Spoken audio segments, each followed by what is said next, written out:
Hey there, Becca here from Inside the Square, coming at you with a quick tutorial. Today I'd like to show you how to install custom CSS in your Squarespace website. So a quick overview for you, you've got three options here. The first is called Custom CSS. This affects your entire Squarespace site. When you install Custom CSS, that code snippet will be applied to every single page when your page loads. Your other two options are page header code injection and an on-page code block. Both of those will only affect the single page of your website that snippet is on. So those are the differences there. I'm going to jump right into it and show you how to install these on the demo site that I have set up for you. So in my demo site here, we're going to add a snippet to change the background color of this button using CSS. On my main menu, I'm going to navigate down to Design, and then at the very bottom, I can select Custom CSS. This will take me to the area where I can add a code that will affect my entire website. Pasting the sample code I have beneath this video, you can see the color of my button has now changed. When I'm all done, I'll select Save, and that's it. I've literally just added a snippet of custom CSS to my website that will affect every page. To add CSS to an individual page, I'm going to start with my Pages menu and navigate over here to this little gear icon where I can affect my page's setting. Here, I'm going to scroll down to Advanced, and this is where I add page header code injection. Now you'll notice it says it's a premium feature available on business and commerce plans. If you have a personal plan, there's still an option to apply custom CSS to an individual page, so stick around and I'll show you how to do that. But for right now, let's assume you're on a business or commerce plan. This is how you add custom CSS to your page header code injection. You need to actually add a style bracket first to let the browser know, hey, we're changing the style of the website. To do this, add the little left caret and type the word style, then add the little right caret.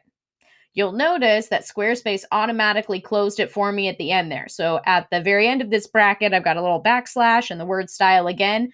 That tells the browser, all right, that style part I was going to tell you to do, it's all done. So in between these two style brackets, I'm going to paste that sample code. So you'll see here I've got style, the CSS code I'd like to add, and then the closing of the bracket. I'll select Save, and let's take a look. The button has now been updated. That code has been applied to a single page of my website. Alrighty, I'm going to remove that code and show you the last option here of an on-page code block. Taking this code out of my page settings, that button will return to normal, and let's add this in an on-page code block. I'm going to select Edit for the on-page content, and then click on this little droplet on the left-hand side there. I'm just going to type in the word code so it'll search for me, and here we have the option to add a code block. When I click on that, this is where I'm actually going to paste the code.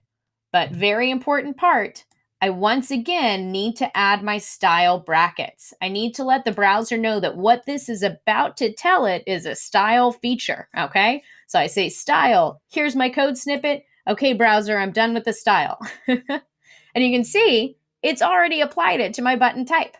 So if I remove this code, that's what the button looked like before. Add the code, and now the button has been changed. So the CSS snippet has been applied to a single page. Very important, select Apply when you're done, and then Save. So again, the main custom CSS setting will affect your entire site. To get there, you need to start on your main menu and select Design, and then Custom CSS, and this is where you'll paste your code. Your other options are a page header code injection or an on-page code block. Both of those affect a single page of your Squarespace website. And that's it for today's tutorial. Thanks for watching. I hope you learned something and have fun with your Squarespace website. If you liked this tutorial, be sure to subscribe so you can see a new one every week. And when you're ready for more CSS tips and snippets, check out my CSS cheat sheet, available now at insidethesquare.co/CSS.